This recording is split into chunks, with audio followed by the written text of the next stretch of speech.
গত ক্লাসে আমরা দেখছিলাম হচ্ছে এই যে এক্স রে পর্যন্ত আমরা শেষ করছিলাম, এক্স রে থেকে কতগুলো ম্যাথ প্রবলেম দেখছিলাম। তো আজকে হচ্ছে আমরা মডার্ন ফিজিক্সের আরেকটা পার্টে যাই, সেকেন্ড পার্ট, সেটা হচ্ছে আমাদের ফটো ইলেকট্রিক ইফেক্ট। তো আমরা হচ্ছে আপেক্ষিকতা পার্টটা শেষ করে আসছি, এখন হচ্ছে আমরা ফটো ইলেকট্রিক ইফেক্টের মধ্যে যাই। তো চলো আমরা আগে কনসেপ্টটা বোঝার ট্রাই করি যে জিনিসটা আসলে কি। তো ফটো ইলেকট্রিক ইফেক্ট এই ঘটনাটা ব্যাখ্যা করতে হচ্ছে বিজ্ঞানী আইনস্টাইন। তো এই জিনিসটা আসলে কি, এই জিনিসটা হচ্ছে অনেকটা হচ্ছে আমার এক্স রে উল্টা ঘটনা। যেমন হচ্ছে আমরা যদি বলি যে এক্স রে তে আমরা কি দেখছিলাম, এক্স রে তে দেখছিলাম হচ্ছে একটা ইলেকট্রন, অনেক গতিশক্তি ছিল তার। সেই অনেক গতিশক্তি নিয়ে সে হচ্ছে একটা মেটাল প্লেটে কে আঘাত করছে, যার ফলে সেখান থেকে হচ্ছে আমার একটা রে বের হয়েছে। অর্থাৎ একটা ইলেকট্রন একটা মেটালকে আঘাত করছে, ওইখান থেকে হচ্ছে আমার একটা রে নির্গত হয়েছে। তো ঠিক সিমিলার বাট উল্টা ঘটনাটা হচ্ছে আমরা আমাদের ফটো ইলেকট্রিক ইফেক্টের মধ্যে। তো ফটো ইলেকট্রিক ইফেক্টটা হচ্ছে আমার একটা মেটাল প্লেট থাকবে, ওই মেটাল প্লেটের উপর হচ্ছে আমি এক্স রে উল্টা ঘটনাটা ঘটাবো। অর্থাৎ হচ্ছে এক্স রে তে কি ঘটতো, ইলেকট্রন এসে পড়তো, আর ওইখান থেকে হচ্ছে আমার রে নির্গত হতো। আর ফটো ইলেকট্রিক ইফেক্টের মধ্যে হচ্ছে আমি মেটাল প্লেটের উপর হচ্ছে আমি একটা রে ফালাবো, ওইখান থেকে হচ্ছে ইলেকট্রন নির্গত হবে। অর্থাৎ এক্স রে অনেকটা উল্টা টাইপের। দেখো এখানে সংজ্ঞাটা দেওয়া আছে যে ফটো ইলেকট্রিক ইফেক্ট জিনিসটা কি, এমন একটা প্রক্রিয়া যেখানে আলো অথবা যে কোনো তড়িৎ চুম্বক বিকিরণ, অর্থাৎ এটা যে কোনো একটা তড়িৎ চুম্বক বিকিরণ হইতে পারে, ধাতব পৃষ্ঠে আপতিত হলে সেই ধাতব পৃষ্ঠ থেকে ইলেকট্রন নির্গত হয়। তাহলে দেখো এটা হচ্ছে কিন্তু আমার এক্স রে রিভার্স প্রক্রিয়াটা। এক্স রে তে দেখতাম ইলেকট্রন যখন মেটাল প্লেটকে আঘাত করতো, ওইখান থেকে হচ্ছে আমার একটা রে নির্গত হতো। আর ফটো ইলেকট্রিক ইফেক্টের মধ্যে হচ্ছে আমার যদি একটা রে যদি আইসা মেটাল প্লেটের উপর যদি পড়ে, তাহলে সেখান থেকে হচ্ছে আমার কিছু ইলেকট্রন ইজেক্ট হবে। তো এটা হচ্ছে আমাদের মেইন কথাটা আর কি। তো এবার চলো আমরা একটু ডিপে যাওয়ার ট্রাই করি। তো এটার ব্যাখ্যা দিচ্ছে বিজ্ঞানী আইনস্টাইন, ভালো কথা। তো জিনিসটা হচ্ছে আমরা একটা ফিগার দিয়ে যদি বোঝার ট্রাই করি, তো ধরো এটা হচ্ছে একটা মেটাল সার্ফেস। তো এই মেটাল সার্ফেসের মধ্যে অনেক মুক্ত ইলেকট্রন থাকতে পারে, বা হচ্ছে কক্ষপথের মধ্যে যে ইলেকট্রন থাকতে পারে ওগুলা। তো আমরা একটা ইনসিডেন্ট লাইট ফালাইছি এটার উপর। তো হচ্ছে লাইটের শক্তি যদি আমার এই যে ইলেকট্রন, দেখো একটা ইলেকট্রন যখন আমার একটা কক্ষপথে থাকবে, তো তার কিন্তু একটা নির্দিষ্ট পরিমাণ অ্যামাউন্ট একটা এনার্জি থাকে, এটা কিন্তু আমরা গুণগত রসায়নে দেখে আসছি। তো আমরা যেই লাইট রেটা ফালাইছি মেটাল প্লেটের উপরে, ওই লাইট এর এনার্জি যদি ইলেকট্রনের, মানে কক্ষপথে যে ইলেকট্রনটা বসে আছে ওই ইলেকট্রনের থেকে যদি বেশি হয়, তার লাইট রের শক্তি যদি ইলেকট্রনের শক্তি থেকে যদি বেশি হয়, তাহলে আমি যদি বেশি শক্তি দিয়ে কিন্তু আমি কম শক্তিকে প্রতিস্থাপন করতে পারবো, তখন হচ্ছে আমার ইলেকট্রনটা এখান থেকে নির্গত হবে। আর যদি এমন হয় যে আমার লাইট রেটার শক্তি ইলেকট্রনের শক্তি থেকে কম, সেক্ষেত্রে কিন্তু আমার কোনো ইলেকট্রন নির্গত হবে না।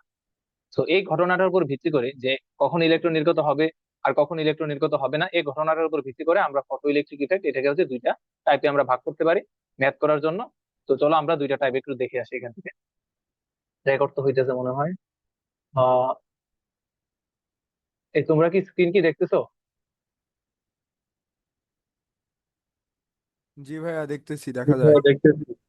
আচ্ছা আচ্ছা, তাহলে চলো আমরা এরপরে যাই।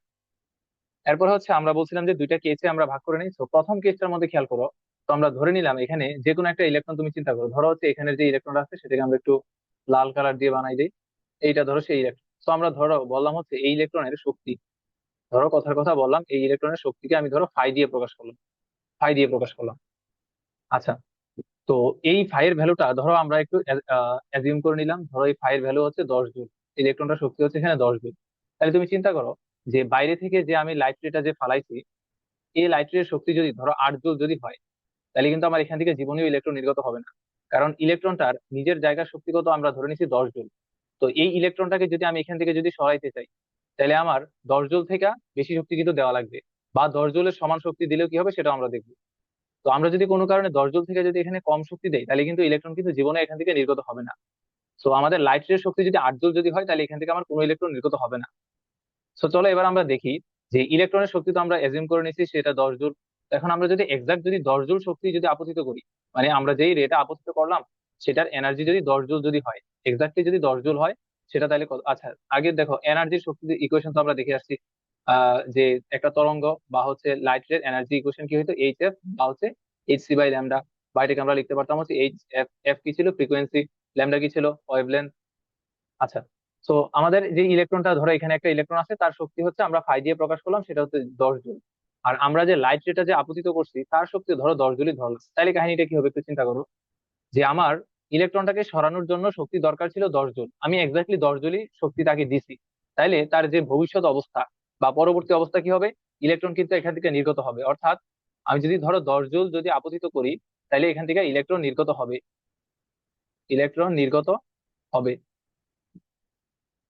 আচ্ছা, এবার চলো কেস টুটার মধ্যে একটু আসি। কেস ওয়ান এখনো সম্পূর্ণ হয় নাই, আর একটু কথাবার্তা বাকি আছে। তো চলো এবার কেস টুটা একটু বোঝার ট্রাই করি। তো আমরা তো এখান থেকে বুঝলাম যে ইলেকট্রনের শক্তি যদি 10 জুল হয়, তো আমরা যদি যে লাইট রেটা ফালাইছি সেটা শক্তি যদি 8 জুল হয়, তাহলে এখান থেকে ইলেকট্রন নির্গত হবে না। তো ইলেকট্রন নির্গত হওয়ার জন্য কতটুকু শক্তি লাগবে? একদম এক্স্যাক্টলি 10 জুল লাগবে, অথবা 10 জুল থেকে অবশ্যই বেশি শক্তি লাগবে। তো চলো আবার হচ্ছে আমরা এখানে আরেকটা ইলেকট্রন চিন্তা করি, ধরো এই ইলেকট্রন।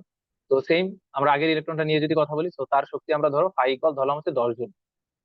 তো এখন ধরো কথার কথা আমরা হচ্ছে যে লাইট রেটা যে ফালাইছি তার শক্তি ধরো হচ্ছে কথার কথা আমরা ধরলাম হচ্ছে 25 জুল। তাহলে দেখো এই যে 25 জুল শক্তি যে আমি আমার যে লাইট রেটার মধ্যে ছিল, এই শক্তিটা, এই শক্তি দিয়া লাইট, এই শক্তি নিয়ে হচ্ছে আমার লাইট রেটা হচ্ছে ইলেকট্রনকে হিট করছে। তো দেখো এখন এই যে 25 জুল যে শক্তিটা ছিল আমার, এই 25 জুলের মধ্যে, এই 25 জুলের মধ্যে 10 জুল, 10 জুল কি কাজ করবে? এই যে ইলেকট্রনটা, দেখো ইলেকট্রনের শক্তি কত? ইলেকট্রনের শক্তি হচ্ছে আমরা ধরে নিচ্ছি 10 জুল। তার মানে আমি তো শক্তি দিচ্ছি হচ্ছে 25 জুল। তো ওই 25 জুলের মধ্যে 10 জুল কাজে লাগবে হচ্ছে ইলেকট্রনটাকে তার জায়গা থেকে একটু নাড়াচাড়া ঘটাইতে, মানে হচ্ছে জায়গা থেকে একটু সরাবে আর কি, জাস্ট একটু সরাবে। আর বাকি যে 15 জুল আছে, দেখো, বাকি যে 15 জুল বাকি আছে, দেখো 25 জুল থেকে 10 জুল খরচ হয়েছে, আর বাকি যে 15 জুল যেটা আছে সেটা হচ্ছে ইলেকট্রনকে গতিশক্তি প্রদান করবে, ইলেকট্রনকে গতিশক্তি প্রদান করবে,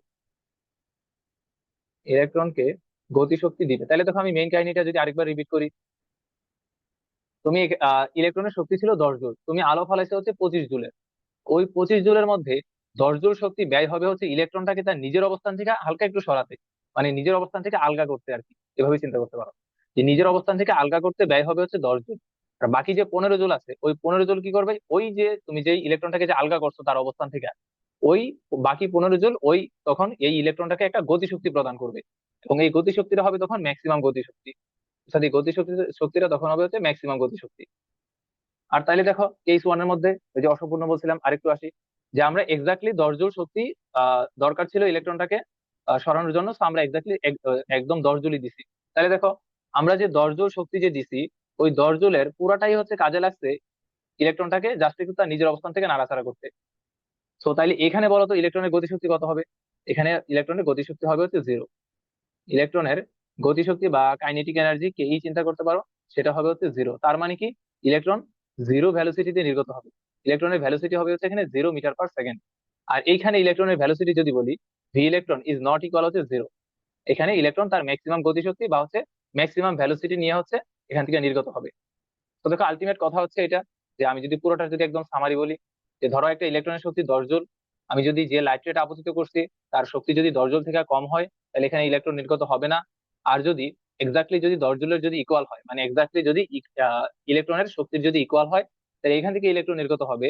বাট ওই ইলেকট্রনের ভ্যালোসিটি হবে হচ্ছে 0, শূন্য গতিশক্তি বা শূন্য বেগ নিয়ে সে নির্গত হবে। আর ধরো আমরা 10 জুল থেকে বা ইলেকট্রনের শক্তি থেকে যদি বেশি শক্তি প্রদান করি, ধরো 25 জুল শক্তি প্রদান করছি, তাহলে ওই 25 জুল শক্তির মধ্যে 10 জুল ব্যয় হবে হচ্ছে ইলেকট্রনটাকে তার জায়গা থেকে একটু নাড়াচাড়া ঘটাইতে বা জায়গা থেকে আলগা করতে। আর বাকি 15 জুল শক্তি কি করবে? ইলেকট্রনকে একটা ম্যাক্সিমাম গতিশক্তি দিবে বা হচ্ছে একটা ম্যাক্সিমাম ভ্যালোসিটি দিবে। দেখো তো দুইটা কেস বুঝলাম কিনা এখান থেকে? জি ভাইয়া বুঝছি। ভাইয়া জি ভাই ভ্যালোসিটি বুঝছি। জিরো, ভাইয়া ভ্যালোসিটি জিরো হলে ইলেকট্রন বের হবে কিভাবে? না না, দেখো মানে ইলেকট্রন তো মানে ইলেকট্রন বের বলতে তার জায়গা থেকে জাস্ট একটু আলগা করবে আর কি। মানে ধরো একটা ইলেকট্রন, মানে তুমি চিন্তা করো হচ্ছে, ধরো একটা গর্ত আছে, এই গর্তের মধ্যে ধরো একটা বল আটকায় আছে। তুমি কি কাজ করলা? এমন জোরে বলটাকে ধাক্কা দিলা যাতে এই বলটা জাস্ট গর্ত থেকে একটু নাড়াচাড়া হয়েছে, মানে মানে একদম আলগা হয়ে আছে। তুমি জাস্ট যদি বলটাকে টান দাও তাহলে বলটা এখান থেকে উঠে যাবে।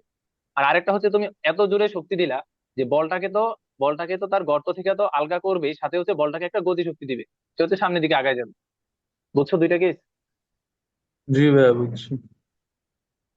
আচ্ছা, তো দুইটা কেস কিন্তু আমাদের ম্যাথ করতে কাজে লাগবে এটা, তো একটু ভালো করে কেয়ারফুল থাকবে। তো চলো আমরা এরপরে দেখি কি আছে। আচ্ছা, তারপর তাহলে আমাদের ইম্পর্টেন্ট ফর্মুলা আছে, তো চলো আমরা ইম্পর্টেন্ট ফর্মুলা গুলো একটু দেখার ট্রাই করি, যে আগের যে ইয়াটা আছে। আচ্ছা, তো দেখো আমরা ইলেকট্রনের যে ইলেকট্রনের যে শক্তিটা সেটাকে আমরা বলছিলাম হচ্ছে ফাই, সেটাকে আমরা বলছিলাম হচ্ছে ফাই। আচ্ছা, তো ধরো এখানে হচ্ছে আমার একটা মেটাল প্লেট আছে এই জায়গায়। আচ্ছা, আমি আগের যে ফিগারটা একটু কপি করে আনি তাহলে মনে একটু ভালো হবে। এটা একটু কপি করে নিই।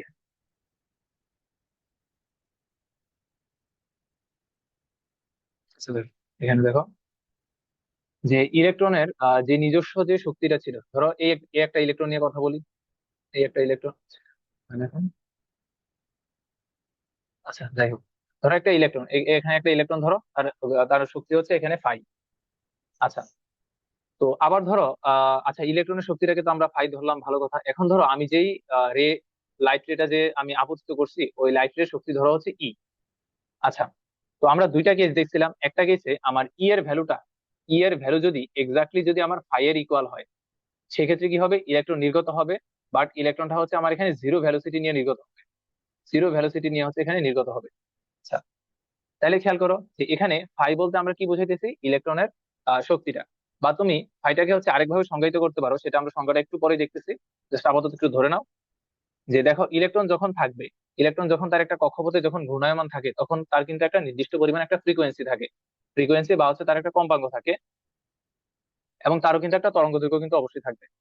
সো আমরা ধরে নিলাম যে এই ইলেকট্রনটা যখন তার কক্ষপথে আছে, তখন তার ফ্রিকোয়েন্সি হচ্ছে f0, এন্ড তার তরঙ্গ দৈর্ঘ্য হচ্ছে আমরা বললাম হচ্ছে ল্যামডা নট। বা তুমি এভাবেও চিন্তা করতে পারো, f0 আর ল্যামডা নটটাকে তুমি এভাবে চিন্তা করতে পারো যে সর্বনিম্ন, দেখো আরেকবার বলতেছি, দেখো সর্বনিম্ন যে কম্পাঙ্কের আলো আপতিত করলে ইলেকট্রন জিরো ভ্যালোসিটি নিয়ে নির্গত হয়, সেটাই হচ্ছে আমার f0। আচ্ছা, না বুঝলে দেখো আমি আরেকবার বলছি। আচ্ছা, তুমি প্রথমে এটাই ধরো নাও যে ধরো আমার ইলেকট্রনটার ফ্রিকোয়েন্সি হচ্ছে f0, তাইলে এটা তাইলে আমার কি বলে এনার্জিটা তাহলে কত আসবে, h f0, এটা আসবে, ভালো কথা। আর তার তরঙ্গ দৈর্ঘ্য যদি ল্যামডা নট হয়, তো এখান থেকে আমি চাইলে লিখতে পারবো এটা এইচ সি বাই হচ্ছে ল্যামডা নট, আমি চাইলে এটা লিখতে পারবো। আচ্ছা দেখো, এখন এটাকে যদি আমি আরেকভাবে যদি বলি, দেখো তো এই যে কেস ওয়ান এর জন্য আমি তো এখানে আলোচনা করতেছি কোনটা নিয়ে, কেস ওয়ানটা নিয়ে হচ্ছে আলোচনা করতেছি। তো দেখো কেস ওয়ান এর মধ্যে ই যদি ফাই এর যদি ইকুয়াল হয়, তার মানে দেখো আমি কিন্তু এই জিনিসটা কিন্তু বলতে পারি এখান থেকে যে ই ইকুয়াল হচ্ছে এখানে h f0, বা এখান থেকে আমি চাইলে এটাও বলতে পারবো যে h c বাই হচ্ছে ল্যামডা নট। তো এটা কখন, এটা হচ্ছে তখনই যখন আমি ইলেকট্রনের শক্তি সমপরিমাণ শক্তি নিয়ে হচ্ছে লাইট রেটা হচ্ছে আবর্তিত করছি। তো দেখো তুমি এফ নোটটাকে এভাবে সংজ্ঞায়িত করতে পারো যে সর্বনিম্ন যে কম্পাঙ্কের আলো আপতিত করলে, সর্বনিম্ন যে কম্পাঙ্কের আলো আপতিত করলে ইলেকট্রন শূন্য গতিশক্তি বা শূন্য বেগ নিয়ে নির্গত হয়, সেটাই হচ্ছে আমার এখানে এফ নোট। তাহলে দেখো এফ নোটের ভ্যালু যদি আমার মিনিমাম হওয়া লাগে, তাহলে ল্যামডা নোটের ভ্যালু কত হওয়া লাগবে, ম্যাক্সিমাম হওয়া লাগবে। কারণ আমরা কিন্তু জানি ফ্রিকোয়েন্সি আর ওয়েভলেন্থ একটা আরেকটার ব্যস্তানুপাতিক। সো ফ্রিকোয়েন্সি যদি আমার মিনিমাম হয়, তাহলে আমার ওয়েভলেন্থ কিন্তু ম্যাক্সিমাম হওয়া লাগবে। তো তুমি ল্যামডা নটটাকে এভাবে বলতে পারো যে সর্বোচ্চ যত তরঙ্গ দৈর্ঘ্যের আলো আপতিত করলে ইলেকট্রন শূন্য গতিশক্তি বা শূন্য বেগ নিয়ে নির্গত হবে, সেটাই হচ্ছে আমার এখানে ল্যামডা নট। তো এখন এই দুইটা জিনিসের আবার একটু স্পেশাল নাম আছে। এই যে এফ নট, এটাকে বলা হচ্ছে তোমার সূচন কি বলে কম্পাঙ্ক, সূচন কম্পাঙ্ক বা থ্রেশহোল্ড ফ্রিকোয়েন্সি, সূচন কম্পাঙ্ক। আর ল্যামডা নটটাকে বলা হয়েছে তোমার সূচন তরঙ্গ দৈর্ঘ্য, সূচন তরঙ্গ দৈর্ঘ্য, এগুলো সংখ্যাগুলো একটু পরে আসতেছি।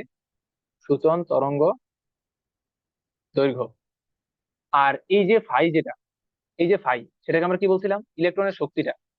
মানে যেই শক্তির সমপরিমাণ শক্তি নিয়ে যদি আমি একটা লাইটকে আপতিত করি, তাহলে ইলেকট্রন জিরো ভ্যালোসিটি নিয়ে নির্গত হবে। এই যে ফাইটা, এই ফাইটার একটা নাম আছে, সেটাকে বলে ইংলিশে ওয়ার্ক ফাংশন, বা হচ্ছে বাংলায় বলে হচ্ছে কার্যাপেক্ষক বা কার্য অপেক্ষক, কার্যাপেক্ষক। তো এই তিনটা জিনিস হচ্ছে একটু মাথায় রাখা লাগবে। একটা কি, একটা হচ্ছে আমার ফাই, আরেকটা হচ্ছে কি এফ নট, আরেকটা হচ্ছে ল্যামডা নট। ফাই এর বাংলা নাম কি, কার্যাপেক্ষক। এফ নটের বাংলা নাম কি, সূচন কম্পাঙ্ক। আর ল্যামডা নটের বাংলা নাম কি, সূচন তরঙ্গ দৈর্ঘ্য। দেখো সংজ্ঞাগুলো যদি এখানে মনে আছে সংজ্ঞাগুলো, হ্যাঁ এই যে দেখো, সূচন তরঙ্গ দৈর্ঘ্যটা কি, এই যে সূচন তরঙ্গ দৈর্ঘ্য আমরা কোনটাকে বলছিলাম, সূচন তরঙ্গ সরি সূচন কম্পাঙ্ক আমরা বলছিলাম হচ্ছে এফ নট থাকে। তো দেখো এফ নটটা কিন্তু আমরা এভাবে সংজ্ঞায়িত করতে পারি যে যে মিনিমাম কম্পাঙ্ক বিশিষ্ট আলো কোনো ধাতুর উপর আপতিত হলে ওই ধাতু থেকে ইলেকট্রন তার কক্ষপথ থেকে বিচ্যুত হয়, জাস্ট কক্ষপথ থেকে বিচ্যুত হয় মানে হচ্ছে সে জিরো ভ্যালোসিটি নিয়ে নির্গত হয়, তাকেই আমরা বলবো হচ্ছে সূচন কম্পাঙ্ক। তাহলে দেখো কেস ওয়ান এর ক্ষেত্রে আমার ই এর ভ্যালুটা যদি ফাই এর বা ইলেকট্রনের শক্তি যদি সমান হয়, তো আমি ইকুয়াল বলতে পারি হচ্ছে এইচ এফ নট। তো এটাই বলা হয়েছে এখানে যে মিনিমাম ফ্রিকোয়েন্সির আলোক রশ্মি আপতিত করলে ইলেকট্রন জিরো ভ্যালোসিটি নির্গত হবে, সেটাকে আমরা বলবো হচ্ছে এখানে এখানে সূচন কম্পাঙ্ক। আর কার্য অপেক্ষক কি জিনিস বা ওয়ার্ক ফাংশন কি জিনিস, কোনো ধাতব পৃষ্ঠ হতে ইলেকট্রনের নির্গমন ঘটানোর জন্য মিনিমাম যে শক্তিটা প্রদান করা লাগে, মিনিমাম যে শক্তি প্রদান করা লাগে, সেটাই হচ্ছে ওই ধাতুর কার্যাপেক্ষক। আচ্ছা, এখানে ইলেকট্রনের নির্গমন বলতে আসলে বোঝাইছে জিরো ভ্যালোসিটি নিয়ে যে নির্গত হবে সেটা 0 মিটার পার সেকেন্ড। দেখো মিনিমাম যে শক্তিটা লাগবে সেটাকে আমরা কি বলবো, ধাতুর কার্যাপেক্ষক, বা যাকে হচ্ছে আমরা ফাই দিয়ে প্রকাশ করবো। দেখো এই জিনিসটা ছিল এই যে মানে যে পরিমাণ মিনিমাম শক্তি আপতিত করলে ইলেকট্রনটা জিরো ভ্যালোসিটি নির্গত হবে, সেটাই হচ্ছে আমার এখানে কার্যপেক্ষক বা হচ্ছে ওয়ার্ক ফাংশন, যেটাকে আমরা ফাই দিয়ে প্রকাশ করছি। দেখো তো এই তিনটা শব্দ বোঝা গেল কিনা, ফাই, এফ নট আর ল্যামডা নট। হ্যাঁ, জি আচ্ছা, ভাইয়া। এটা যদি বোঝা যায় বুঝছি। তাহলে আমাদের আমাদের এখান থেকে মনে রাখা লাগবে হচ্ছে এই জিনিসটা, যে আমরা এটা লিখতে পারবো যে ফাই ইকুয়াল মানে কার্যাপেক্ষক বা ওয়ার্ক ফাংশন ইকুয়াল হচ্ছে এইচ এফ নট, যেখানে এফ নট এর পরিচয় কি আমাদের সূচন কম্পাঙ্ক, অথবা এটাকে চাইলে আমি লিখতে পারি কি এইচ সি বাই হচ্ছে ল্যামডা নট, যেখানে ল্যামডা নটটা হচ্ছে এখানে সূচন তরঙ্গ দৈর্ঘ্য। তো এই দুইটা জিনিস হচ্ছে আমার এখানে মনে রাখা লাগবে। আচ্ছা, তো এইটা ছিল যে আমাদের কেস ওয়ান নিয়ে আলোচনা। তো এবার ধরো কেস টু তে যদি একটু যাই, যে কেস টু তে। ভাইয়া, হ্যাঁ বলো। ভাই এই যে এই শক্তিটা, এটা কি আয়নীকরণ শক্তির মতো কিছুটা জিনিস? আয়নিক না না, কোন শক্তিটা মানে হচ্ছে তুমি এই যে ফাই যেটা সেটা? ইলেকট্রন বাইর করে দিতেছি শক্তি দিয়া। না না, এটা আইনি কোনো শক্তি না তো। মানে তুমি নর্মালি চিন্তা করো, ধরো ধরো এখানে একটা লোক দাঁড়ায় আছে, একটা এলাকার মধ্যে একটা লোক দাঁড়ায় আছে, এই লোকের শক্তি হচ্ছে 10 জুল। তো তুমি ধরো এখানে দাঁড়ায় আছো, তো তোমার শক্তি ধরো হচ্ছে 15 জুল। তাহলে কিন্তু তুমি অবশ্যই কিন্তু এই ব্যক্তির এই এলাকা থেকে কিন্তু সরাইতে পারবা, কারণ তোমার শক্তি কিন্তু বেশি। তো ব্যাপারটা হচ্ছে ওই রকম আর কি, যে আমি যেই আলোক রশ্মিটা আপতিত করতেছি ওই আলোক রশ্মির শক্তি যদি আমার ইলেকট্রনের যে কক্ষপথে বসে আছে তার শক্তি থেকে যদি বেশি হয়, তাহলে আমি ওই ইলেকট্রনটাকে কক্ষপথ থেকে বিচ্যুত করতে পারবো। আচ্ছা, আর কোনো আচ্ছা, কোশ্চেন? না এই ভাই। আর কোনো কোশ্চেন নাই তাহলে? তাহলে হচ্ছে আমরা কেস টু তে আসি, দেখো। তো কেস টু এর মধ্যে আমরা দেখছিলাম আমরা হচ্ছে 25 জুল শক্তি আপতিত করছি, যার মধ্যে হচ্ছে 10 জুল হচ্ছে কি ইলেকট্রনকে তার জায়গা থেকে একটু আলগা করতে ব্যয় হয়েছে, আর বাকি যে 15 জুল সেটা হচ্ছে তাকে একটা গতিশক্তি প্রদান করছে। তো দেখো আমরা এখান থেকে তাহলে এটা বলতে পারি যে আমরা এই যে 25 জুল কি আমরা যে শক্তিটা আপতিত করছি সেটা কি ইকুয়াল এর 10 জুল কি ছিল? 10 জুল ছিল যে আমি ইলেকট্রনটাকে তার জায়গা থেকে আলগা করতে বা নাড়াচাড়া ঘটাইতে বা জিরো ভ্যালোসিটি নিয়ে নির্গত করতে, একদম সহজ ভাষায় যদি বলি, জিরো ভ্যালোসিটি নিয়ে নির্গত করতে যে শক্তিটা লাগতো সেটা সেটা যে ছিল 10 জুল। আর এই 10 জুলের আমরা আরেকটা কি নাম দিছিলাম, এই যে এখানে কার্যাপেক্ষক বা হচ্ছে ফাই। তো এই 10-এর জায়গায় আমি কত লিখতে পারবো? ফাই লিখতে পারবো এখান থেকে। এই 10-এর জায়গায় আমি লিখলাম হচ্ছে এখানে ফাই প্লাস এই যে 15 জুল তাকে কি বলছিলাম, ম্যাক্সিমাম গতিশক্তি বা কেই ম্যাক্সিমাম। কেই ম্যাক্সিমাম। তো এই ইকুয়েশনটা হচ্ছে আমার এখানে মনে রাখা লাগবে যে ইকুয়াল ফাই প্লাস হচ্ছে কেই ম্যাক্সিমাম বা হচ্ছে কাইনেটিক এনার্জি ম্যাক্সিমাম। তো দেখো এই জিনিসটাকে চাইলে আমরা আরেকটু সুন্দর করতে পারি, সেটা হচ্ছে ই মানে কি জিনিস আবার। আমরা কিন্তু জানি যে একটা তরঙ্গের শক্তি কি হয়, এইচ এফ। তো এই ই এর জায়গায় হচ্ছে আমরা এখানে এইচ এফ টা বসাইতে পারি, ইকুয়াল হচ্ছে ফাই এর জায়গায় আমরা চাইলে কত বসাইতে পারি, এইচ এফ নট, যেখানে এফ নটটা কি আমার সূচন কম্পাঙ্ক, প্লাস হচ্ছে কে ই ম্যাক্সিমাম, এটাকে চাইলে আমি লিখতে পারি হচ্ছে হাফ এম ভি ম্যাক্স। মানে ভি ভি ভি ম্যাক্সটা কি ইলেকট্রনের গতিশক্তি, যে ইলেকট্রনটা কত গতিশক্তি নিয়ে নির্গত হবে এটা। আমি চাইলে এটা মনে রাখতে পারি, অথবা এটা মনে রাখতে পারি, অথবা আমি চাইলে আরেকটা ইকুয়েশন মনে রাখতে পারি, সেটা হচ্ছে দেখো এই যে ই এর জায়গায় আমি আবার কত লিখতে পারি, এখানে এইচ সি বাই হচ্ছে ল্যামডা লিখতে পারি। ল্যামডা কি জিনিস, এই যে আমি যত তরঙ্গ দৈর্ঘ্যের আলো আপতিত করতেছি সেটা হচ্ছে ল্যামডা, ইকুয়াল আবার ফাই এর জায়গায় আমি কত বলতে পারি, এইচ সি বাই হচ্ছে ল্যামডা নট। ল্যামডা নট কি জিনিস, আমার সূচন তরঙ্গ দৈর্ঘ্য, প্লাস হচ্ছে হাফ এম ভি ম্যাক্স, তার উপর হচ্ছে স্কোয়ার। তো আমি চাইলে এই এই তিনটা ইকুয়েশন তুমি চাইলে মনে রাখতে পারো। তিনটা ইকুয়েশন কিন্তু একদম সেম। কেস টু এর মধ্যে আমার যে তিনটা ইকুয়েশন আছে তিনটা ইকুয়েশন একদম সেম। তো দেখো তো বুঝলাম কিনা এখান থেকে? হুম। জি ভাইয়া, বুঝছি। আচ্ছা, তাহলে আমরা এরপরে আসি। এরপরে তো আমাদের এটা ছিল, আমাদের এটা মনে রাখা লাগবে। আচ্ছা, এখান থেকে আমি সূচন কম্পাঙ্ক যেটা সেখান থেকে হচ্ছে আর কি লেখা যায়? আর তো কিছু লেখার নাই। আচ্ছা, তো তাহলে ওই যে এটা মনে রাখতে পারো যে ফাই ইকুয়াল হচ্ছে আমাদের এইচ এফ নট এটা, বা হচ্ছে আমরা বলতে পারি ফাই ইকুয়াল হচ্ছে এইচ সি বাই হচ্ছে lambda not. R case one এর মতো যদি আমার ফাই ইকুয়াল যদি ই হয়, অর্থাৎ ইলেকট্রন যদি এখানে আমার জিরো ভ্যালোসিটি নিয়ে নিয়ে যদি নির্গত হয়, 0 মিটার পার সেকেন্ড ভ্যালোসিটি নিয়ে যদি নির্গত হয়, তাহলে সেক্ষেত্রে হচ্ছে আমি ই ইকুয়াল আমি তাহলে এটাও লিখতে পারবো এইচ এফ নট ইকুয়াল হচ্ছে এইচ সি বাই ল্যামডা। মানে আমার আপতিত যে শক্তি আছে সেটা ইকুয়াল আমি এগুলা লিখতে পারবো কখন, যখন আমি কোশ্চেন পরে বুঝতে পারবো যে এখানে আমার ইলেকট্রনটা জিরো ভ্যালোসিটি নির্গত হচ্ছে সেক্ষেত্রে। আচ্ছা, তো এবার দেখো এই সংখ্যাগুলো তো আমি বুঝাই দিলাম। কার্যাবেক্ষকটা ধাতব হতে ইলেকট্রন নির্গমনের জন্য মিনিমাম যে শক্তি প্রদান করা লাগে তাকে বলে ধাতুর কার্যাবেক্ষক। আচ্ছা, এই কার্যাবেক্ষকটা হচ্ছে একটা ধাতুর জন্য নির্দিষ্ট হবে। যেমন ধরো তোমার কাছে একটা সোডিয়াম ধাতুর পাত আছে, ওই সোডিয়াম ধাতুর পাতের জন্য তার কার্যাবেক্ষকের ভ্যালুটা নির্দিষ্ট। আবার ধরো তোমার কাছে একটা পটাশিয়াম ধাতুর পাত আছে, ওই পটাশিয়াম ধাতুর জন্য তার যে হচ্ছে কার্যাবেক্ষক বা ওয়ার্ক ফাংশন ওটার ভ্যালু হচ্ছে নির্দিষ্ট। তো হচ্ছে আমরা এখান থেকে কয়টা আছে এখানে, এখানে আছে হচ্ছে 6টা। তো মেডিকেল অ্যাডমিশন টেস্টের জন্য আমরা এই 6টা ভ্যালু হচ্ছে এখান থেকে মনে রাখবো। যে সিজিয়াম ধাতুর জন্য কার্যাবেক্ষক কত 2.14, পটাশিয়ামের জন্য হচ্ছে 2.30, সোডিয়ামের জন্য হচ্ছে 2.75, সিলভার বা রূপার জন্য হচ্ছে 4.74, কপার বা তামার জন্য হচ্ছে 4.94, আর গোল্ড বা স্বর্ণের জন্য হচ্ছে 5.31।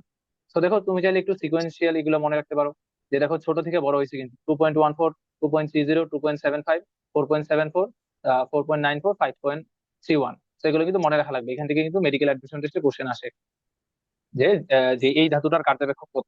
ঠিক আছে, তো এগুলো হচ্ছে তুমি মেডিকেল অ্যাডমিশন টেস্টের জন্য মনে রাখবা। এইচএসসির জন্য মনে রাখার দরকার নাই, এইচএসসি তে এসব জিনিস দিবে না, মেডিকেল অ্যাডমিশন টেস্টে দেয় আর কি এগুলো। তো এগুলো হচ্ছে মনে রাখবা, ভ্যালুগুলো মুখস্থ করে রাখবে এখানে।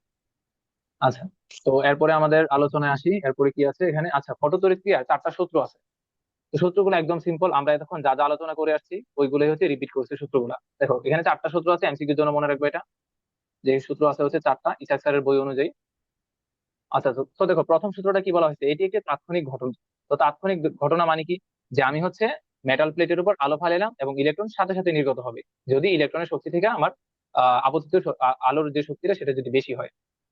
এখানে আবার দেখো এটাই বলা হয়েছে যে তাৎক্ষণিক ঘটনা, আলোক রশ্মির পতনকাল এবং ফটো ইলেকট্রনের নির্গমনের মধ্যে সময় ব্যবধান খুবই কম, 3 × 10⁻৯ সেকেন্ডেরও অনেক কম। তো এটাও চাইলে মনে রাখতে পারো, এটা একবার কই যেন দেখছিলাম, এমসিকিউ তে দিছিল যে হচ্ছে আপতিত আলোক রশ্মির পতনকাল আর ফটো ইলেকট্রনের মাঝখানের যে টাইম, যে ইন্টারভাল সেটা কত, সেটা হচ্ছে <3 × 10⁻৯ সেকেন্ড। তো দ্বিতীয় সূত্রটা তো আরো ইজি, যে আমরা তো দেখছিলাম যে এফ এর ভ্যালু যদি এফ নট থেকে যদি বেশি হয় বা ইকুয়াল হয় তাহলে সেখানে ইলেকট্রন নির্গত হবে।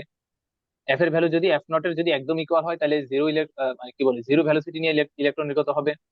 আর এফ এর ভ্যালু যদি এফ নট থেকে যদি বেশি হয় সেক্ষেত্রে ইলেকট্রন একটা নির্দিষ্ট পরিমাণ গতিশক্তি নিয়ে নির্গত হবে। আর এফ নট এর ভ্যালু যদি এফ থেকে যদি বড় হয় তাহলে ইলেকট্রন নির্গত হবে না। আমরা কিন্তু এটা দেখছিলাম যে এফ নটটা কি ছিল, এফ নটটা ছিল যে মিনিমাম মিনিমাম যতটুকু কম্পাঙ্কের আলো আপতিত করলে ইলেকট্রন সেখান থেকে নির্গত হবে সেটা মিনিমাম। তো এখন এফ এর ভ্যালু যদি এফ নট থেকেও যদি কম হয়, মিনিমাম থেকেও যদি কম হয়, তাহলে তো আর ইলেকট্রন নির্গত হবে না, স্বাভাবিক কথা এটা। তো এটা গেল 2 নম্বর সূত্রতে এটাই বলা হয়েছে। এবার আসি 3 নম্বর সূত্র। 3 নম্বর সূত্রতে দেখো কি বলা হয়েছে, সূচন কম্পাঙ্ক অপেক্ষা বেশি কম্পাঙ্কের আলো আপতিত হলে সূচন কম্পাঙ্ক অপেক্ষা বেশি কম্পাঙ্কের আলো, অর্থাৎ এই যে প্রথমটা, সূচন কম্পাঙ্ক থেকে যদি বেশি কম্পাঙ্কের আলো আপতিত হয় তাহলে কিন্তু আমরা জানি ইলেকট্রন একটা নির্দিষ্ট পরিমাণ গতিশক্তি নিয়ে নির্গত হবে। সেটাই বলা হয়েছে যে সূচন কম্পাঙ্ক অপেক্ষা বেশি কম্পাঙ্কের আলো আপতিত হলে তড়িৎ প্রবাহ মাত্রা আলোকের প্রাবল্যের সমানুপাতিক। আচ্ছা, এখানে খেয়াল করো আবার, তড়িৎ আসলো আবার কই থেকে। তো দেখো তুমি যখন হচ্ছে ইয়াটা করতেছিলা, কি বলে, ওই যে মেটালের উপর যখন আলো ফালাইতেছিলা সেখান থেকে কিন্তু ইলেকট্রন নির্গত হইতেছে। তো ইলেকট্রন বা চার্জের ফ্লো সেটাই কি ছিল, আমার কারেন্ট ছিল কিনা। তো আমি কিন্তু বলতে পারি, আচ্ছা এখান থেকে আরেকটা কথা, যে তোমার যে ইলেকট্রনটা যেগুলো নির্গত হইতেছে মানে নির্গত যে ইলেকট্রন সেগুলোর একটা নাম আছে। নির্গত যে ইলেকট্রন অর্থাৎ মেটাল প্লেট থেকে তুমি যে ইলেকট্রন গুলো নির্গত করতেছো সেগুলোকে বলা হয় হচ্ছে তোমার ফটো ইলেকট্রন। ফটো ইলেকট্রন, নির্গত যে ইলেকট্রন গুলো সেগুলো হচ্ছে ফটো ইলেকট্রন। তো দেখো, যেহেতু আমি দেখতেছি যে আমার হচ্ছে এখানে ইলেকট্রন নির্গত হইতেছে একটা ভ্যালোসিটি নিয়ে বা একটা কাইনেটিক এনার্জি নিয়ে একটা ইলেকট্রন নির্গত হইতেছে। তো তার সে যেহেতু ইলেকট্রন নির্গত হইতেছে বা এখানে বলতে পারি কি চার্জের মুভমেন্ট হইতেছে বা চার্জের ফ্লো হইতেছে, তো এখানে কিন্তু আমি একটা তড়িৎ প্রবাহ পাবো।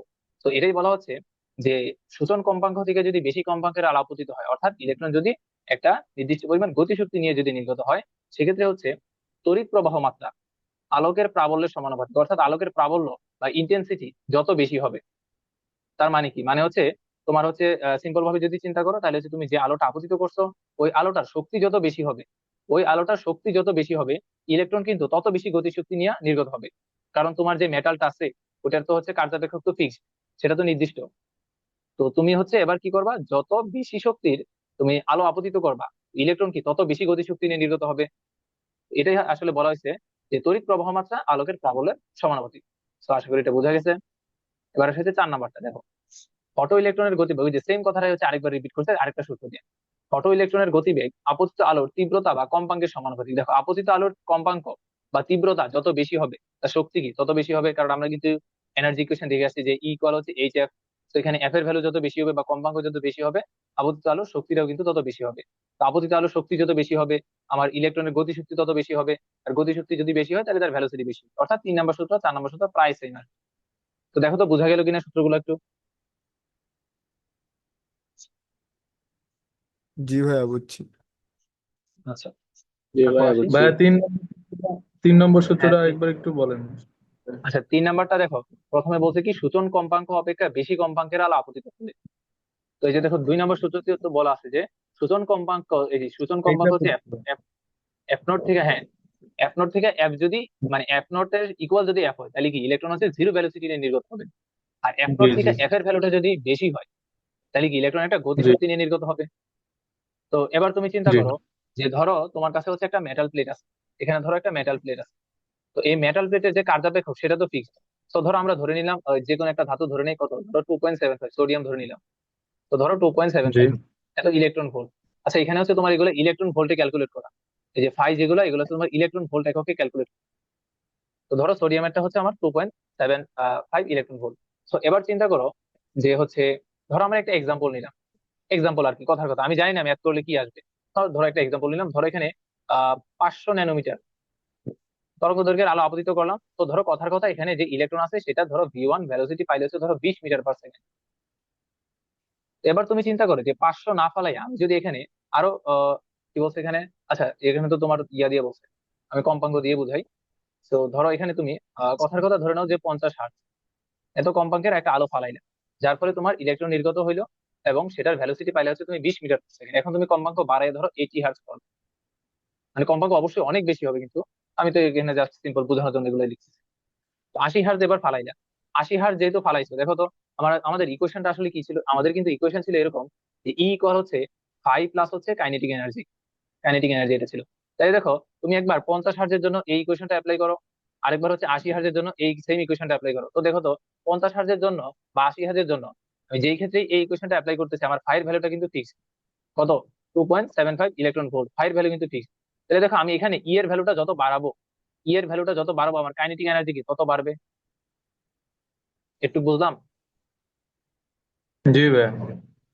তাহলে এটাই দেখো বলা হয়েছে যে তো সূচন কম্পাঙ্ক থেকে বেশি কম্পাঙ্কের আলো যদি আপতিত করি, অর্থাৎ কম্পাঙ্কটা যদি আমি বাড়াই দিই, তাহলে অবশ্যই শক্তিটা তত বেশি হবে।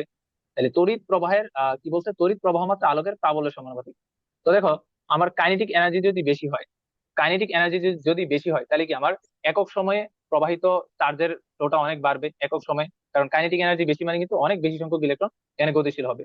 তো আমি একক সময় যদি কাউন্ট করি, তাহলে কিন্তু আমি এখানে একটা খুব ভালো মানের একটা তড়িৎ প্রবাহ পাবো, যেটা হচ্ছে কি আলোকের প্রাবল্য সমানুপাতিক। তো আলোকের প্রাবল্য বলতে আসলে কোনটারে বুঝাইতেছে, ওই যে তার ফ্রিকোয়েন্সিটারে বুঝাইছে।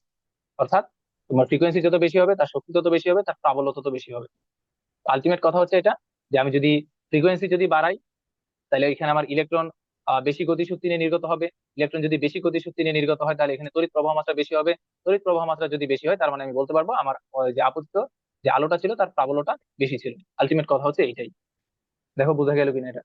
জি ভাই, আর এই যে ফাইটা এটা কি হ্যাঁ, কনস্ট্যান্ট হবে কখন? শুধু কেস টু এর ক্ষেত্রে কনস্ট্যান্ট হবে? না না, ধাতু। ফাই কনস্ট্যান্ট হবে হচ্ছে আমার কেস যদি ওয়ান। বলে দেয় যে, দেখো আমি কিন্তু এখানে লিখে দিছিলাম যে ফাই কখন কনস্ট্যান্ট হবে, যখন হচ্ছে একটা নির্দিষ্ট ধাতব পাত, সোডিয়াম ধাতুর পাত যদি ইউজ করো, তাহলে সোডিয়াম ধাতুর উপর তুমি যত তরঙ্গ দৈর্ঘ্যের আলো ফালানো কেন, যতবার এক্সপেরিমেন্ট করো না কেন, তার ফাই কিন্তু অলওয়েজ নির্দিষ্ট থাকবে। এটা এটা নির্ভর করবে হচ্ছে ধাতব পৃষ্ঠটার উপর, যে আমার এটা কোন ধাতু দিয়ে তৈরি। সোডিয়াম হলে একটা ভ্যালু, পটাশিয়াম হলে একটা ভ্যালু, সিজিয়াম হলে একটা ভ্যালু, এরকম আর কি, যে যতক্ষণ জি আমার ভাই। ধাতুটা যতক্ষণ সেম থাকবে, ততক্ষণ আমার ফাইটাও সেম থাকবে। বুঝছো? জি ভাই। জি। আচ্ছা, তো যখন হচ্ছে আমি ধাতব পৃষ্ঠ চেঞ্জ করে ফেলবো, তখন হচ্ছে আবার আচ্ছা ফাইয়ের ভাইয়া, ভ্যালু চেঞ্জ হয়ে যাবে। হ্যাঁ বলো। এই ফাই ফাই কি শুধু ধাতুর ক্ষেত্রে? ফাই কি শুধু হ্যাঁ, ফাই হচ্ছে ধাতুর ক্ষেত্রে, মানে হ্যাঁ ধাতুর ক্ষেত্রে বলতে পারেন। পদার্থের মধ্যে তুমি যদি আলো ফালাও, তাহলে সেখান থেকে ইলেকট্রন তেমন একটা নির্গত হবে না, ততটা ইজিলি ধাতব পৃষ্ঠ থেকে নির্গত হবে, কারণ ধাতব পৃষ্ঠের মধ্যে কিন্তু তুমি অনেক ফ্রি ইলেকট্রন পাবে। আচ্ছা, জি ভাই। জি বুঝছো? আচ্ছা, তারপর আসি। তারপর দেখো, আমরা আরেকটা টপিক নিয়ে আলোচনা করব, সেটা হচ্ছে আমাদের stopping voltage. Stopping voltage Bangla হচ্ছে নিবৃত্তি বিভব, যাকে হচ্ছে আমরা ভিএস দিয়ে প্রকাশ করি, ভিএস। আচ্ছা, তো সিম্পল এই ফিগারটার দিকে একটু খেয়াল করো। এই ফিগারটা হচ্ছে আমাদের ওই যে ফটো ইলেকট্রিক ইফেক্টের ফিগারটা, এতক্ষণ যা যা পড়ে আসছে, photo electric effect, photo electric effect.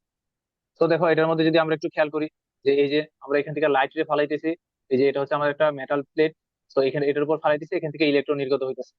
তো ইলেকট্রন নির্গত হইতেছে মানে কি, এখানে হচ্ছে আমি একটা ফটো কারেন্ট পাবো, বা ফটো ইলেকট্রনের যে মুভমেন্ট সেটার কারণে আমি একটা তড়িৎ প্রবাহ পাবো। তো এটাকে বলবো হচ্ছে আমি এখানে ফটো কারেন্ট। আচ্ছা, তো এখন কথা হচ্ছে, তুমি এখানে চিন্তা করো যে এটার সাথে ধরো আমি একটা ভোল্টেজ সোর্স কানেক্ট করলাম, এই জায়গায় হচ্ছে আমি একটা ভোল্টেজ সোর্স কানেক্ট করলাম। তো ভোল্টেজ সোর্স কানেক্ট করাতে আমার সুবিধা কি হয়েছে, এই যে নেগেটিভ, যেহেতু আমি মেটাল প্লেটের সাথে কানেক্ট করছি, তো আমার মেটাল প্লেটে কিন্তু ইলেকট্রনের সংখ্যাধিক্যটা একটু বেশি থাকবে মেটাল প্লেটে। তো আমি যদি এখান থেকে যদি লাইট রে ফালাই, তো আমার কিন্তু ইলেকট্রন অনেক ইজিলি এখান থেকে নির্গত হবে, আমার জন্য একটু সুবিধা হবে এটা। তবে চিন্তা করো যে তুমি এই যে মেটাল প্লেটটা আছে, এই মেটাল প্লেটের মধ্যে তুমি লাইট রে ফালাইতেছো, কন্টিনিউয়াসলি ফালাইতেছো, যার ফলে এখান থেকে ইলেকট্রন নির্গত হইতেছে, তুমি এখানে ফটো কারেন্ট পাইতেছো, এটা কারেন্টের ফ্লো তুমি পাইতেছো। তো চিন্তা করো যে এই প্রক্রিয়াটা যদি তুমি কন্টিনিউসলি যদি অনেকক্ষণ ধরে করতে থাকো, তাহলে তোমার কি হবে? এই যে আচ্ছা এখানে মেটাল প্লেটকে লাল দিয়ে বুঝাইছে, আর এখানের যে প্লেটটা সেটাকে হচ্ছে নীল দিয়ে বুঝাইছে। তাহলে তুমি চিন্তা করো যে এই সিমিলার প্রসেসটা তুমি যদি অনেকক্ষণ ধরে চালাতে থাকো, তাহলে কি হবে? এখানে যে আমার মেটাল প্লেট আছে তার ইলেকট্রন কিন্তু আস্তে আস্তে কমতে থাকবে। কারণ দেখো ইলেকট্রন কিন্তু এখান থেকে সরে যাইতেছে, লাইট রে ফালানোর কারণে ইলেকট্রন কিন্তু এখান থেকে সরে যাইতেছে। সরে গিয়ে কোথায় জমা হইতেছে? এই যে নীলটার মধ্যে গিয়ে জমা হইতেছে। তো দেখো এই প্রক্রিয়াটা যদি আমি অনেকক্ষণ ধরে যদি চালাই, তাহলে এখানে আমার লাল যে প্লেটটা আছে সেখান থেকে কিন্তু ইলেকট্রন আস্তে আস্তে কমতেছে, আর হচ্ছে নীল প্লেটে হচ্ছে ইলেকট্রন আস্তে আস্তে বাড়তেছে। তাহলে আফটার সাম টাইম, যে কিছুক্ষণ পর, যে আফটার সাম টাইম, আচ্ছা তাহলে কিছুক্ষণ পর কাহিনীটা দেখো কি হয়। কিছুক্ষণ পর হচ্ছে আমার নীল প্লেটের মধ্যে হচ্ছে ইলেকট্রনের ঘনত্বটা বাইরে যাবে। কারণ দেখো কন্টিনিউসলি কিন্তু ইলেকট্রন লাল প্লেট থেকে নীল প্লেটের দিকে যাইতেছে।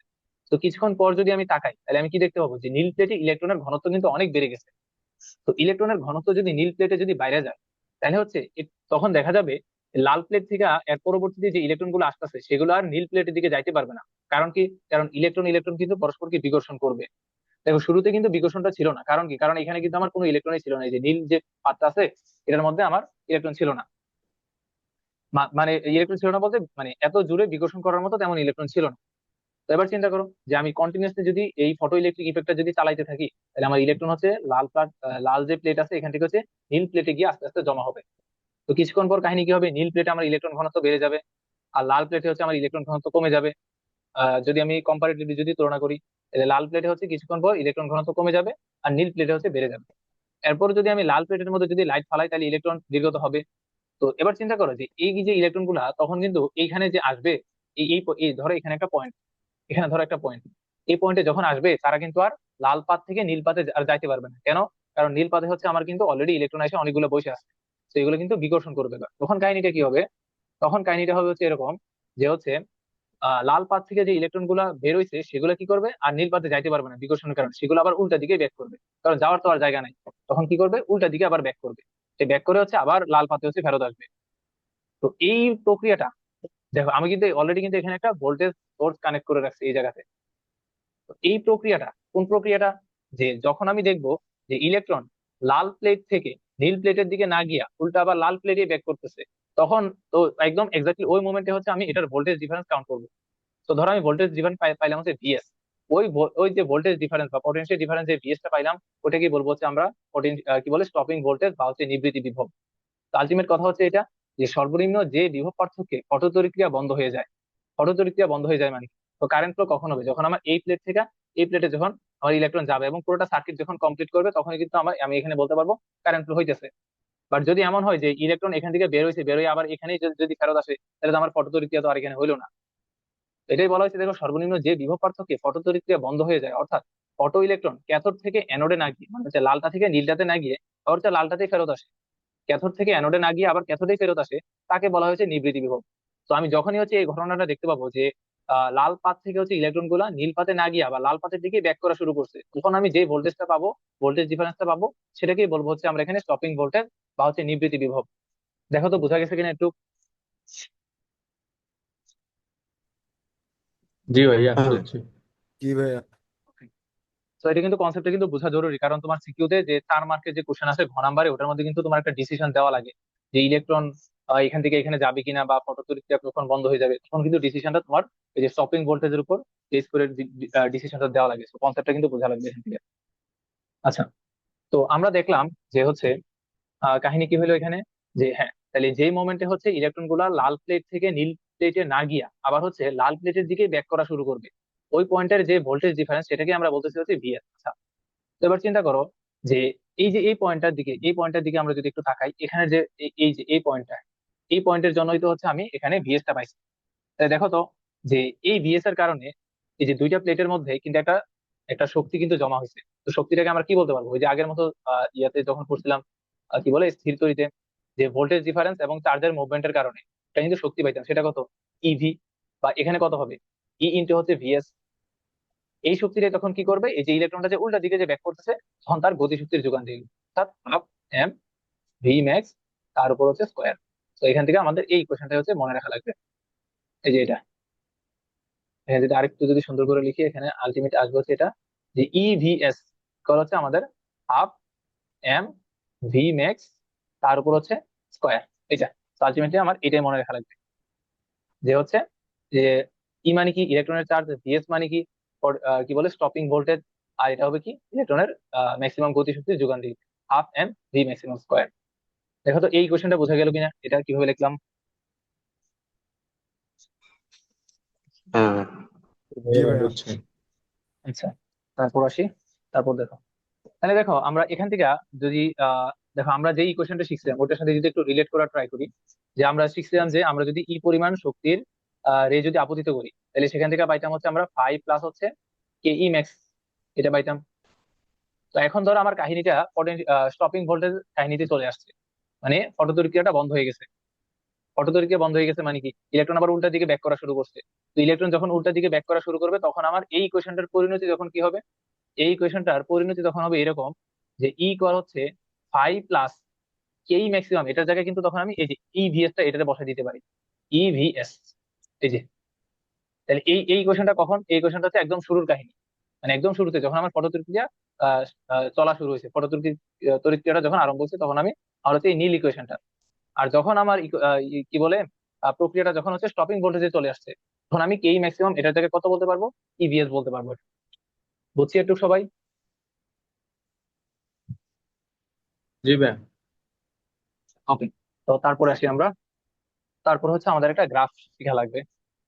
তো দেখো, তো গ্রাফটা হচ্ছে, গ্রাফটার জন্য আমরা ইকুয়েশনটা একটু নিয়ে আসি, যে স্টপিং ভোল্টেজের যে ইকুয়েশনটা আমরা পাইছিলাম সেটা কত, এই যে ই ইকুয়াল হচ্ছে 5 প্লাস ইভিএস, এই ইকুয়েশনটা একটু নিয়ে আসি। যে ই ইকুয়াল হচ্ছে 5 প্লাস হচ্ছে ইভিএস। আচ্ছা, ইভিএস না লিখে আমরা হচ্ছে ধরো কেই ম্যাক্সিমামটাই দিয়ে বুঝাই, কে ই ম্যাক্স। আচ্ছা এটা, তো আচ্ছা এটা যদি আরেকটু সুন্দর করি তাহলে এখানে আসবে হচ্ছে আমাদের এইচ এফ, এর জায়গায় রাখলাম হচ্ছে আমরা এইচ এফ নট, প্লাস এখানে রাখলাম হচ্ছে আমরা কে ই ম্যাক্স। আচ্ছা এখান থেকে আমি হচ্ছে কে ই ম্যাক্সটাকে হচ্ছে আলাদা করে আনি, তাহলে কে ই ম্যাক্স ইকুয়াল লিখা যাবে এখানে কত, এইচ এফ প্লাস হচ্ছে মাইনাস এইচ এফ নট, এই যে এটা। তো এখন আমার কাজ হচ্ছে একটা গ্রাফ প্লট করা। সো দেখো গ্রাফটা কিভাবে প্লট করি। সো এটা হচ্ছে আমার 0 পয়েন্ট, এটা হচ্ছে আমি ধরে নিলাম আমার এক্স এক্সিস, এটা ধরে নিলাম হচ্ছে ওয়াই এক্সিস। তো ওয়াই এক্সিস বরাবর আমি রাখবো হচ্ছে কাইনেটিক এনার্জিকে, কে ই ম্যাক্সিমাম। গ্রাফটা কিন্তু খুব ভালো করে বুঝছো। তো ওয়াই এক্সিস বরাবর আমি রাখলাম হচ্ছে কাইনেটিক এনার্জিকে, কে ই ম্যাক্সিমাম কে। বা তুমি এভাবে চিন্তা করতে পারো যে ওয়াই এক্সিস বরাবর আছে হচ্ছে আমার এনার্জি, এনার্জি আছে হচ্ছে ওয়াই এক্সিস বরাবর। আর এক্স এক্সিস বরাবর আমি রাখলাম হচ্ছে ফ্রিকোয়েন্সি কে, ফ্রিকোয়েন্সি, ফ্রিকোয়েন্সি, এটাকে আমরা ধরো বললাম হচ্ছে এফ কে রাখলাম। তাহলে এটার গ্রাফটা কিরকম হবে একটু খেয়াল করো তো, যে এটাকে রাখলাম হচ্ছে আমি ওয়াই এক্সিস বরাবর, আর এই অ্যাপটাকে রাখলাম হচ্ছে আমি এক্স এক্সিস বরাবর। তাহলে গ্রাফটা আমার অনেকটা Y equal M X plus C এরকম হলো কিনা। বা যদি বলো যে আমি মাইনাস সি লিখবো তাও কারেক্ট, কারণ এখানে তো আমাদের একটা মাইনাস আছে, তাও কারেক্ট। তাহলে দেখো আমি এক্স অক্ষ বরাবর রাখছি কি এফটাকে, তাহলে আমার এখানে যে ঢাল, এই ঢালটা কত হবে বলো তো, এই ঢাল যেটা এম বা হচ্ছে স্লোপ, সেটা কত হবে এইচ। এইচ। এইচ মানে কি আমার প্লাঙ্কস কনস্ট্যান্ট।